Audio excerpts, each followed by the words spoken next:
everyone. Welcome to Adventures with Raven and Rowley.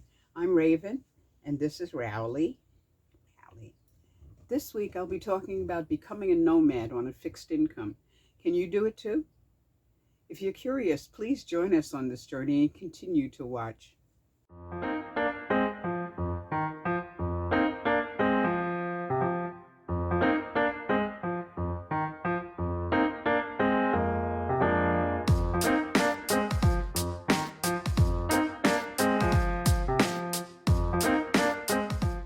There are different types of nomads.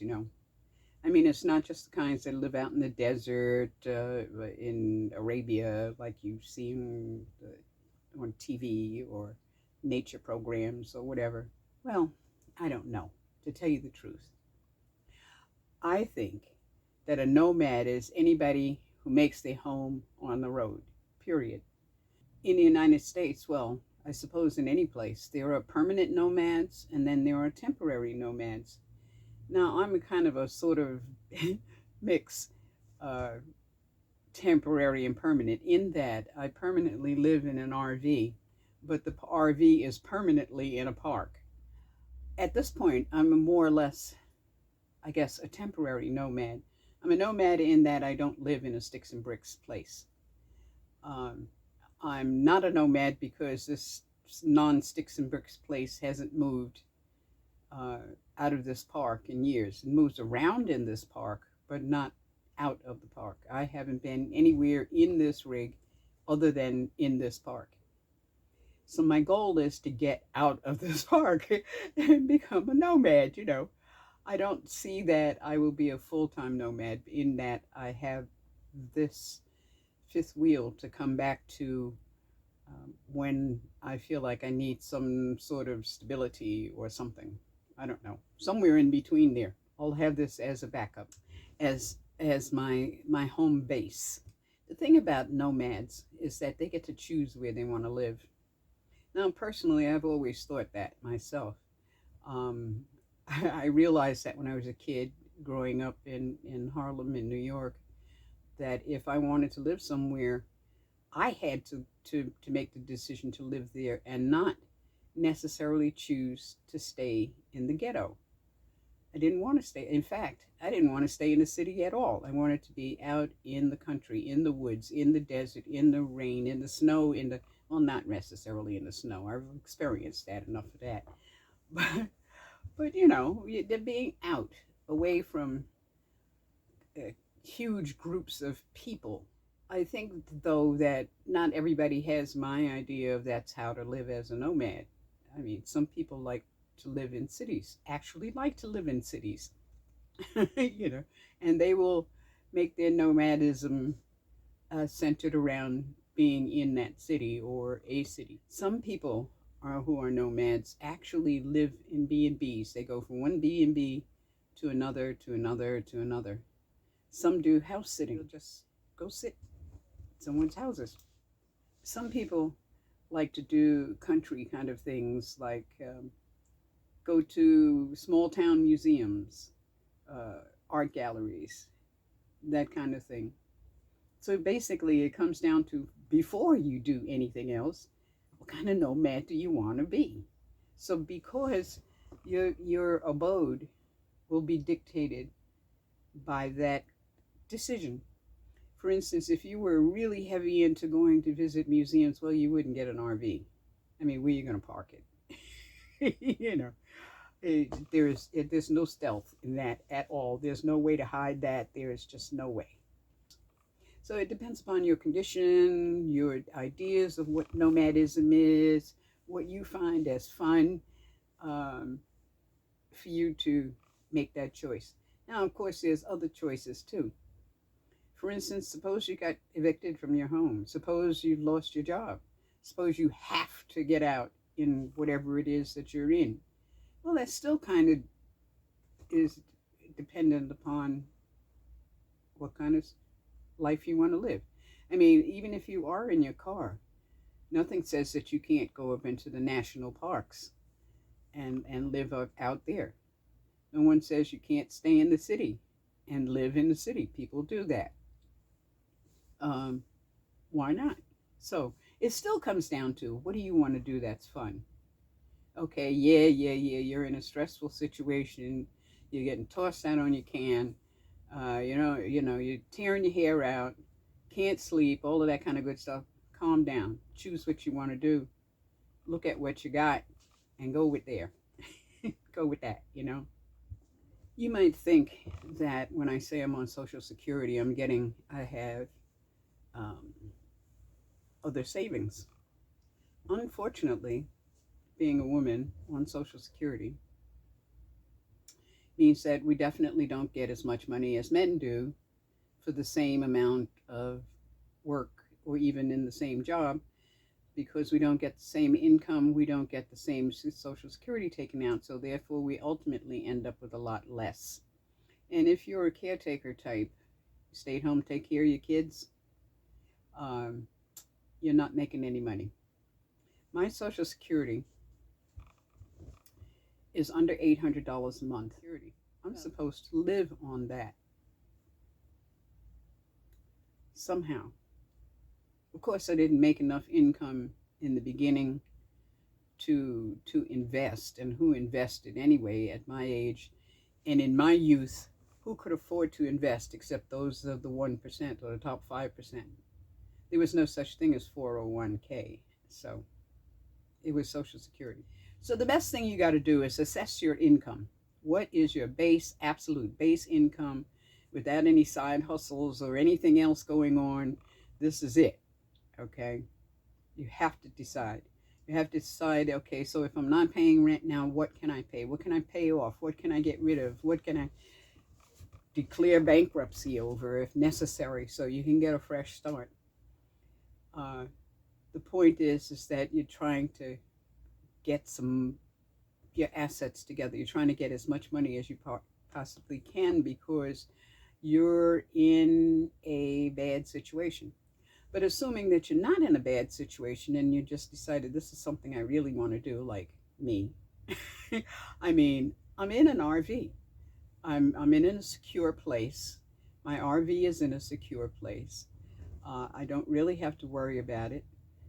And I could stay here for the rest of my life in this 26-foot trailer. I choose not to do that, okay? I figured I got another 25 years and I want to play. It's time for me to play. So the thing is that even on my income of $800 a month, it would behoove me to get out on the road, because even though gas is $3 a gallon or whatever, if I were to, my goal is not if I were to, my goal is to stay in the national forests, various and sundry national parks up and down the West Coast for the first few months maybe, because you have to move once every 14 days. So if you move from one park to another every 14 days, you're not paying any rent at all. I mean, still have my bills. I have, storage for my fifth wheel and things like that, and gas and food. So of the $800, I will not be paying lot rent. I will not be making car payments. I will be paying my other bills. That's that. But that means that I can save a decent chunk of cash, because I have no security, nothing right now, like most Americans, no savings at all. And if anything of the slightest happens, I'm up the creek, just like most Americans. So I consider this an absolutely viable alternative while I can. And it has its benefits in that I can go and see all of the national forests. I could go hang out in the Redwood Forest. I can go see Yosemite Park. I can go to the Grand Canyon, up into these Sierra Mountains, all of those wonderful places out to the ocean that I wanted to see, have always wanted to see. I have always lived in a place and been in a place that is surrounded by or near a city or town. So I have yet to see the Milky Way. I want to see. I'm 77, soon to be 78 years old, and have not seen the Milky Way. I mean, I've seen photographs, but it's time. It's time, I mean, after all, humanity is a fatal disease. And I want to live it screaming and carrying on when I go out. And that's it. So that's where I'm at with that, you know. The problem, of course, is I have an income of $800, you know. Uh, right at this moment, for the, you know, actually, it's not right at this moment. I have to give up my car because I cannot afford it anymore. So I won't be roaming the roads, but I'm planning on roaming the roads because by not having the car payment and the insurance, I can actually save some money to something, for something that's not brand new or even close to brand new, but runs well and can pull my cargo trailer. Because my thought is if I can buy a car outright, then I can pull my cargo trailer and put my fifth wheel in storage. And if I keep my fifth wheel in storage, which is a fraction of my monthly rate, then I can save money. And that's what I really need to do. I need to save money to get a decent car. I need to save money to fix up this rig, this trailer. The slide doesn't work. You know, it's not roadworthy. It's like living in an old house. You know, it's going to fall apart. And you got to keep fixing it. And with my income and my budget at this point, I can't do that. It's just going to continue to go downhill. And the cause at this particular point is the car. I can't afford the car, and that's the way it goes. So the objective, assuming that you get tossed out and you're trying to figure out where to live and trying to figure out if you can do this or not, I would say yes, you can. But you should start saving money. Save as much as you can. Sell stuff. Unfortunately, your stuff isn't going to be worth as much to anybody else as it is to you, unless it's a Monet or an original Shakespeare signed by him or some such thing. Okay, don't spend money. Don't go to food banks. Not only food banks will help you, but check on food stamps and other stuff like that. See if that will help you. You can get clothing sometimes for free or very minimal at places like Goodwill and Salvation Army. You can even get furniture that way. Of course, you won't need any furniture in a car, but if you're towing a cargo trailer, that might work, you know. As I said, I live in an RV park. I can't put the cargo trailer in here and modify it and live in it because the RVs, the rigs that are here in this park have to be certified by a manufacturer that makes RVs. So it has to have an RV tag on the side. There are no such thing as homemade RVs in this park. So when I convert my cargo trailer, I can't live in the park in it. I can live in the park in this one, which is okay, you know. In fact, it's comforting to have this RV here in the park. Now, I bought this RV used. I was coming out of an extremely bad situation.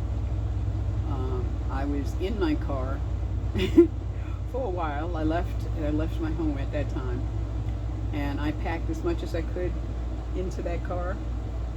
I packed as much as I could into that car, and I drove off, not having a clue where I was going. Not a clue. Not one. You know, I just knew I had to be away from there. But so I said, okay, you know, it's 11 o'clock at night, 10:30, 10 o'clock, I forget, it's dark, wintertime, dark. And I said, well, I guess I just better sleep in the car tonight and I'll make a decision tomorrow about what I could do about anything, you know. But I ended up ultimately not sleeping in the car that night. And I rented one of the cabins for 2 nights. And then my cargo trailer came. So the cargo trailer came and I moved everything into it that I had purchased and hadn't unboxed and was still in storage, and put it in there and started to work on it, and that's when I found out that I can't be there. So I had to find some place to live. So I bought this used RV. It was $5,000. This is 26-foot RV with one slide out. It looked to be in very good condition, pretty good condition. The roof was okay. I saw traces of water damage, but I said, oh, well, it must be fixed. Not thinking, of course, it's not wet. It just came out of storage. But I didn't pay it any attention, because you know how when you're desperate, right? Well, I found the one behind the tub in a few days because I had a handrail put in, and the access to the area where I needed the handrail was right behind the tub. So when we took that open to find out exactly where the studs were, we saw the water going like that. There is still somehow some kind of an occasional leak under the sink, and I've had the sink part replaced twice. You know, sometimes it leaks, sometimes it doesn't. I don't get it. The thing is that there's always a way to get a cheap RV. I mean, sometimes it needs work, sometimes you get lucky. But that doesn't mean that they were all bad if they're that cheap, because people die and their kids don't want to be bothered. You know, they just want to get rid of the damn thing. People give up the RV life. They want to go live in an apartment, live in a house, whatever. And you should check salvages too. There's a couple here who have a salvaged RV. But it's huge. It has 4 slides on it. They got it for $10,000. Now there are some problems with it and all of that kind of stuff. It's nothing that they couldn't deal with, you know. See what's in the area that you're going to be traveling. That's the other thing. Figure out where you're going to want to live. I personally would like to chase 70 degrees. Somewhere where it stays between 50 and 80 all year long would be my thing. Now, if it's not here and it moves up to there, I'm going up there. Okay. I want to be where the 70 degrees is. You need to make plans. Make plans where you're going to go, what are you going to do, where you're going to park. Well, that all comes with where do you want to live, you know. You can live the way you want to. You do not have to go follow the American dream, which is a horrendous dream to have. An expensive, slave-inducing dream. At least that's my opinion. I mean, other people don't feel that way. But I do. You should have a base camp, or at least somebody that you report to, somebody that cares about you, somebody who's going to check up on you if you don't report in, especially if you're going out into backcountry and stuff like that. If you're going to be in cities, maybe not so much. You don't necessarily have to report in every day. But people who are concerned, that's family, friends, people in your religious group, other groups of people, I mean, clubs that you might belong. You might belong to a stamp club, and somebody's in there willing to say, hey, if I don't call in by 7 o'clock tomorrow morning, please send the cops after me, or medics or somebody, okay? Someone who can tell where you are and send help if you don't check in. It's important for peace of mind, if nothing else, and security. And then, of course, I have a pet. I have Rowley that travels with me. I think if you're going to take a pet, you need to take responsibility for that pet. You need to make sure that they've got their shots. He's got his shots. Make sure their chip registration is correct. If you chip them, and you should chip them, because dogs run away, cats run away. You know how it is. And somebody finds them, and then they have no way of telling these people, but my mommy is right over there, you know. So put a chip in them. And because I screen my calls, I have an ID tag that I have on order for him that says text : Rowley, and my phone number. So if he ever gets away, people have two choices. They can call the number on his rabies ID tag, or they can text me and text the word Rowley, and I will call them back. Um, and that's just because I don't want to lose him. He's a good dog. you know, where are you going to find a good dog like that, right? So anyway, I hope this is helpful to you. I think that whatever it is you want to do, whether you want to be a nomad or not be a nomad, you want to be an artist, you want to be a runner, you want to be whatever it is, go for it. Do it now. Do it now, because you don't know. You just don't know. I mean, after all, the human condition is 100% fatal, and that's all there is to it. So thanks to those of you who bought us a treat. If you'd like to help get us on the road, please see the links below. Please share, subscribe to Adventures with Raven and Rowley. Like and ring the notification bell. Okay? And don't forget to click Show More to see the links in the descriptions. Okay? Take care of you and yours, and blessed be.